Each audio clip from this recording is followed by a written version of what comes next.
Hey there, VIP Club, this is Igor. So today I'd like to talk about saturation, and specifically why saturation is just a myth.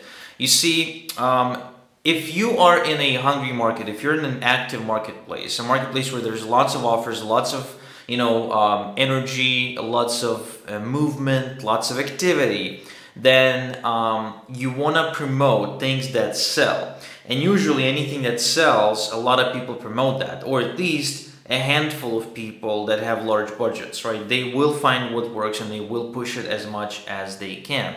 Now that oftentimes becomes a barrier for beginner marketers who say, well, it's saturated so I can't really promote it. Well, that's the wrong way to go about it, okay? The issue of saturation is just an illusion, it's a myth, because a market doesn't work like that. A market doesn't just buy one thing of certain type and just leave it.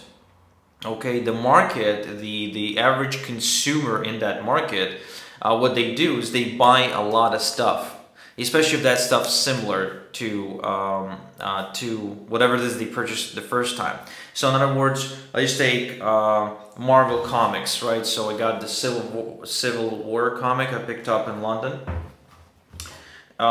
with Dennis, and like, you should see how many comics at a time people buy, and they will keep buying. They come back again and again and again to buy more. I mean, me and Dennis, we worked together to London now, Paris, Barcelona.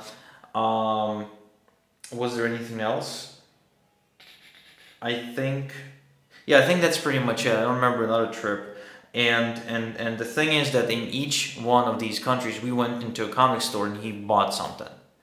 Every single time, and he just gets off, in doing that. So he's what you might call a saturated consumer, but that's his desire. He's gonna keep buying that shit all the time.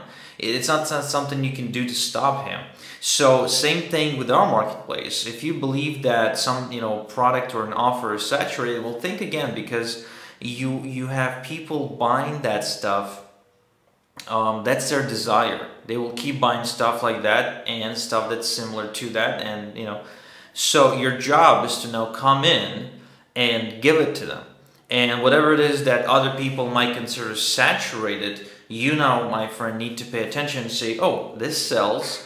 That's a clue. I now need to go and find out how to capitalize on this hungry crowd. So that's something to keep in mind on, and that is exactly what we're rapping about today on the new episode number 20 of the List Building Lifestyle Show with producer Jonathan. So go ahead and go ahead and start streaming the new episode at listbuildinglifestyleshow.com/iTunes, or just use the link in the description box. The Android-friendly version becomes available at around 10 a.m. EST on the blog. So for that, go to listbuildinglifestyleshow.com/blog. And remember, if there's only one thing you could ever hope for, if there's only one advantage you always want to have, it's a hungry crowd. And these are only available to you in saturated marketplaces. So don't be afraid of saturation. Encourage saturation, celebrate saturation, and capitalize on it, because most people out there will always use it as an excuse to not step in to the marketplace. So this is Igor Kayfitz. Hope you're having a great day, and I'll talk to you tomorrow. Bye.